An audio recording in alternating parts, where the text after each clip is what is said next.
Tamil cinema உலகில் அடுத்தடுத்து பலரும் விவாகரத்து செய்து வருகின்றனர். முன்னணி நடிகர் நடிகைகள் பல ஆண்டுகளாக திருமண உறவில் இருந்தவர்கள் கூட விவாகரத்து செய்ய தொடங்கியுள்ளனர். சினிமா திரையுலகை இந்த தொடர் சம்பவங்கள் அதிர்ச்சியடைய வைத்துள்ளன. தனுஷ், ஜி.வி. பிரகாஷ், டி. இமான், ஜெயம் ரவி, நடிகை சமந்தா, யுவன் சங்கர் ராஜா என வரிசை கட்டி வருகிறார்கள். அந்த வரிசையில் நேற்று யாரும் எதிர்பார்க்காத வகையில் இசையமைப்பாளர் ஏ.ஆர். ரகுமானின் மனைவி சாயிரா பானு ரகுமானிடமிருந்து விவாகரத்து பெற்றதாக அறிவித்திருந்தார். அந்த அறிவிப்பை பானுவின் வழக்கறிஞர் வெளியிட்ட நிலையில் இதனை ஏ.ஆர். ரகுமானும் உறுதி செய்துள்ளார். இந்த செய்தி வந்த அடுத்த சில நிமிடங்களில் ஏ.ஆர். ரகுமான் குழுவில் உள்ள துணை பாடகரும் கித்தார் வாசிப்பாளருமான மோகினி டே தனது கணவரை பிரிவதாக அறிவித்தார். இது மேலும் பல சர்ச்சைகளை கிளப்பியுள்ளது. அது மட்டுமில்லாமல் கடந்த 2022ஆம் ஆண்டு ஏ.ஆர். ரகுமான் ஒரு போட்டோவை தனது சமூக வலைதளத்தில் பகிர்ந்தார். அந்த படத்தில் தமிழனங்கு என்ற வாசகத்துடன் தலைவிரி கோலமாய் கையில் வேலுடன் ஒரு போட்டோவை பகிர்ந்தார். இது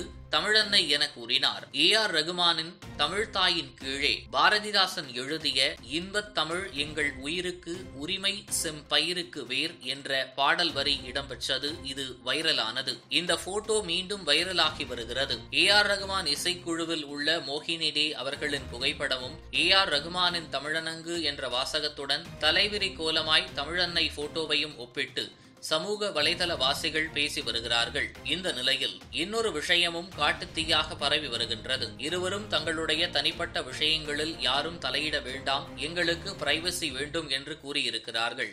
இந்த நிலையில் ரகுமானின் சகோதரியும் இசையமைப்பாளர் ஜி.வி. பிரகாஷின் அம்மாவுமான ஏ.ஆர். ரஹானா பேட்டி ஒன்றில் ஏ.ஆர். ரகுமான் மனைவி சாயிரா பானு குறித்து யூடியூப் சேனலில் பேசியிருக்கிறார். இந்த வீடியோ தற்போது இணையத்தில் அதிகமாக வைரலாகி வருகின்றது. அந்த பேட்டியில், எனக்கு சாயிரா பானுவை ரொம்பவே பிடிக்கும். அவங்க ரொம்ப தைரியமான பெண். அவங்களுக்கு எங்க வீட்டு சைட்ல இருந்து ரொம்ப விமர்சனம் கொடுப்பாங்க. ஏன் கொடுத்தோம் என்றுதான் சொல்ல வேண்டும். ஆனால் அவங்க அதையெல்லாம் அப்படியே தூள் பண்ணிட்டு போயிடுவாங்க. என்ன விமர்சனம் வந்தாலும் அதை பற்றி கண்டுகொள்ள மாட்டாங்க என கூறியுள்ளார். அதாவது பணம் வந்த பிறகு ஏ.ஆர். ரகுமானின் நடவடிக்கைகள் முற்றிலும் மாறியது என தகவல்கள் தெரிவிக்கின்றன. அவரின் தங்கையே அவரின் வீட்டிலிருந்து கொடுக்கப்படும் விமர்சனங்கள் பற்றி பேசியது பெரும் விவாதத்தை கிளப்பியுள்ளது. வீட்டில் ஒரு முகத்தை வைத்துக் கொண்டு வெளியில் மறுமுகத்தை காட்டி தேவையில்லாத கருத்துக்களை கூறி தற்போது விமர்சனத்துக்கு உள்ளாகி வருகிறார்கள். எனவே திரை பிரபலங்கள் இனியாவது கருத்துக்கள் சொல்லும் முன் நன்றாக யோசித்து சொல்லவும், இல்லையென்றால் அது உங்களுக்கே திரும்பிவிடும் கர்மா. இதுபோன்ற முக்கிய நிகழ்வுகள், அரசியல் தகவல்களை ஆழமாக மாறுபட்ட கோணத்திலும் அறிந்து கொள்ள மறக்காமல் உங்கள் TNS24 டிஜிட்டல் பக்கத்தை பின்பற்றிக் கொள்ளவும்.